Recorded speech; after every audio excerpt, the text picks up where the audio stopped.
my professional experience is actually in countries that are at war. I spent my 34 years in many of those countries and not in the European Parliament. Actually, what I see in the European Parliament I find quite shocking.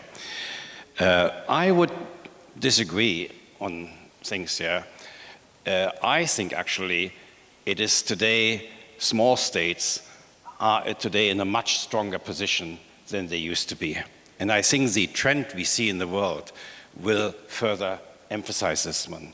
I think that a country like Georgia can very well maintain neutrality, or of course you never have a full neutrality. I don't think these states have to choose. When we look at the General Assembly, we know now that more than 50% of states are actually small states, so they have quite a substantial voting power there. They are so much with the multipolar world developing. I agree, it's not yet there, but they have choices.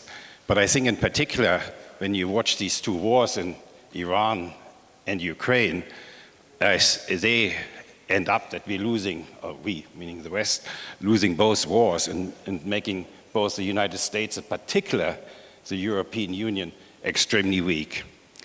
We prepared for the discussion in the Parliament a conflict map for the European Union. That's what we do in the UN when we see that. And if you look at the European Union, there's no other place in the world that has so many ongoing wars around it. And it's not only the two big wars, Iraq and things, and Ukraine. It's of course the many wars Israel has. It's also Mali. And you have to realize from the foreign policy security point of view that the European Union has not an answer to any single one of them. We have no answer. We pretend it's not there. And we think that we have to rearm, we have to be stronger. Germany has now its own military strategy, whatever that means. But there is nothing in it all on diplomacy. So I would say that the European Union as it is now will not survive.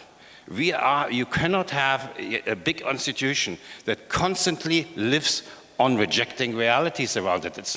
I'm not saying that I'm not anti-EU, I mean, don't get me wrong, but I think when I hear this discussion, when I see Mrs. Callas coming there, how she responds to it, I write this quite a lot, respond and things like this one, I think that it's just an absence of accepting what is. And if you want to form something and want to influence something, the first thing you have to start is to accept realities. So I think actually the time for smaller states to have a bigger role in the world, to choose their own ways, which doesn't necessarily have to be all neutrality is always an absolute term, but to choose it according to their own interests, and this is what is probably the problem also here, I think is much, much greater, simply because the great two bullies in the world are losing power.